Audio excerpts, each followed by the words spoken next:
So, madami na din pala dito ang na-overdue sa may TikTok Pay Later at isa na din ako doon. So, dito meron nga ako nakita na halos 1 year nang na-overdue at ang tanong, nag-go home visit nga ba talaga to at nagpupunta sa bahay dahil ako, na-message na din nga ako nung isa sa mga agent nila na pupunta at mag-field visit daw. So, mag-go home visit. So, ayun. Totoo nga ba?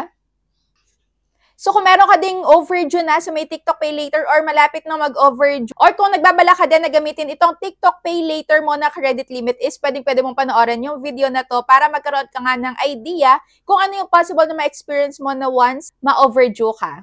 So, yan, umpisa na natin. Pero syempre, kung bago ka pa lang dito sa aking YouTube channel, ay huwag mo kalimutan mag-subscribe and pindutin mo na din yung notification bell para lagi kang maging updated sa mga next uploads ko. At pwede mo akong i-follow dyan sa aking TikTok and sa may Facebook page ko. So, ayun na nga, dito sa may TikTok Pay Later, napakaganda din na to. Dahil pwede ka nga nilang bigyan ng credit limit na up to 50,000 pesos and payable up to 12 months. So, kung ikaw din ay TikTok affiliate, kagaya ko na ginagamit ko nga yung TikTok Pay Later ko para ipambili nga doon sa may iba kong ina-affiliate. Tapos, yung mga nakukuha kong commission doon is nababalik naman din. O, diba? So, yun, TikTok affiliate hack. Pero much better, okay na okay din kung meron na kayong pambili agad. So, going back na nga, ako din is na overdue ng almost 1 month na. So, 26 days akong na overdue dito dahil hindi ko nga alam na wala din sa isip ko. Dahil ibang phone nga din yung inilagay ko na contact number dito sa aking Pay Later. And base sa kanilang late payment na fee, so magkakaroon pala to ng 5% of the outstanding principal and interest sa may 3rd day nang ikaw ay na-overdue. Pero kung hindi ka pa din nakapag-pay do sa may 3rd day na yon, so yung cumulative daw na late payment fee na 5% ng outstanding principal mo, yung pinagsama-sama na is, matcha-charge daw yon sa 17th day ng following month. Dahil ang monthly interest rate nga din na to ay 5% at yung sa akin is under akula ko nga na sobrang daming missed calls. Dahil ako hindi ko na nga din inuugali na magsagot ng tawag lalo na kung hindi naman nakasave yung number kaya hindi ko din na namalayan na ito na pala yung TikTok Pay Later and yung bansa na nakikita ko dahil meron akong who's call na application dahil sa may who's call nagawa ko na din yan ng video dito sa may YouTube ko. Isang application yan kung saan pag kami tumatawag sa'yo ng mga unknown numbers, hindi mo isinave is kusang lalabas dyan kung sino or anong loan app yung nangongolekta sa'yo or yung nangaharas sa'yo or kung sino man yung tumatawag sa'yo. Dahil kung minsan may lalabas dyan na bansa, kung saang bansa galing yan. May lumalabas dyan na full name nung tumatawag, yung may-ari ng phone number na yan at meron din dyan nakalagay na OLA, kung anong pangalan ng OLA na yon. Kaya mainam din yung who's call na application. So, yung due date ko nga dito is September 1, pero nabayaran ko siya in September 26 na. Kaya sobrang late na. Dito naman, nagkaroon ako ng late fee na 12 pesos dahil yung pinaka-installment ko lang naman is 232.54 pesos. So, ang tanong nga, magagamit ko pa din ba itong TikTok Pay Later na to pagka na-overdue na ako? So, tinry ko nga ulit na bumili dito sa may TikTok, tapos gagamitin ko sana yung TikTok Pay Later. Eto na yung lumabas. So, ayun na, disable na siya, na-frozen na siya, kahit na meron pa akong credit limit na natitira. So, ayan, hindi ko na siya magagamit. Isn't available na for this order. So, yan na din yung possible na mangyari sa inyo once na kayo ay ma-overdue kahit na isang araw lang. Pero kung may magtatanong dyan na pwede daw bang i-extend itong TikTok Pay Later, so may nakalagay dito sa kanilang frequently asked questions na no. So, please make timely repayments nga in order to maintain good credit standing. So, hindi daw pwede. At another tanong, pwede bang gawing cash itong pay later mo or yung credit limit mo? So, ang sagot din dito sa frequently asked question is no. Hindi mo daw siya pwedeng ma-i-withdraw. So, pwede mo nga lang daw itong ipanggamit dito sa may TikTok mo, sa may shop kung saan mo gustong bumili. Basta abot ng credit limit mo. And sa may experience ko naman nga, ayan, na-post ba ako, napuntahan ba ako sa bahay dahil eto nga yung pinaka-chat sa akin. So, sabi nga dito is good day from TikTok Pay Later. Just expect our field officer on your house or office address since no payment reflected on your account. So, pay today to avoid any consequences. And, ayun, nag-send na naman nga ulit. At, nakakalito lang dahil nakapagbayad na ako sa kanila, meron pa ding text na ganito.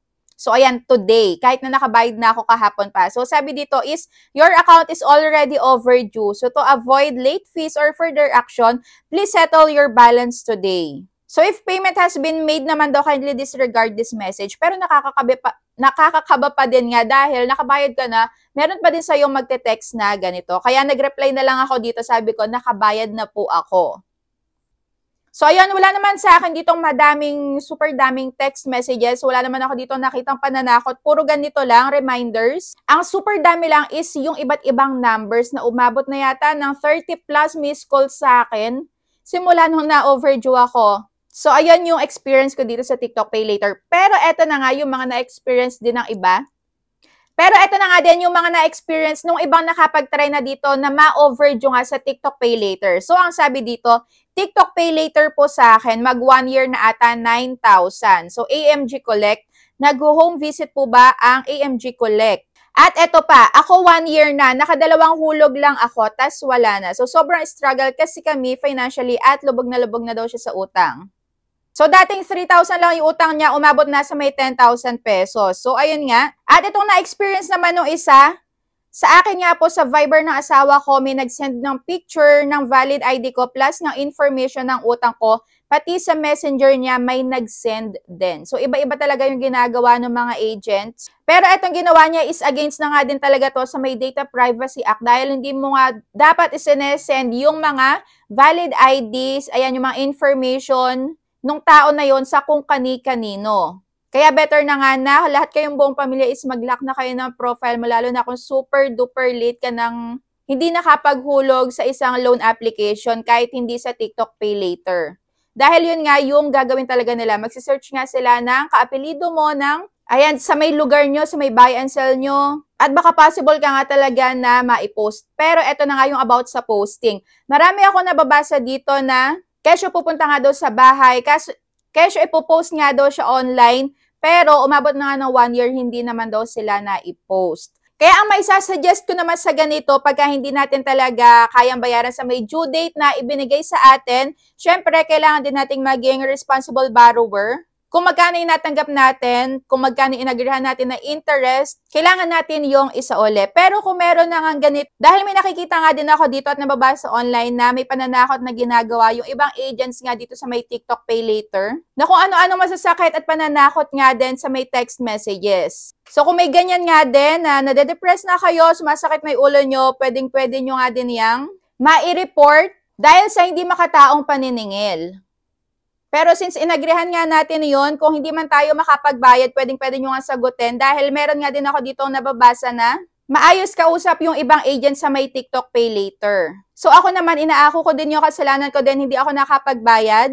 Kaya ayon, for your peace of mind, pwedeng-pwede nyo nga bayaran kung magkano yung pinaka-due date nyo. Para wala na din kayong agam-agam na baka ganito, baka ganyan.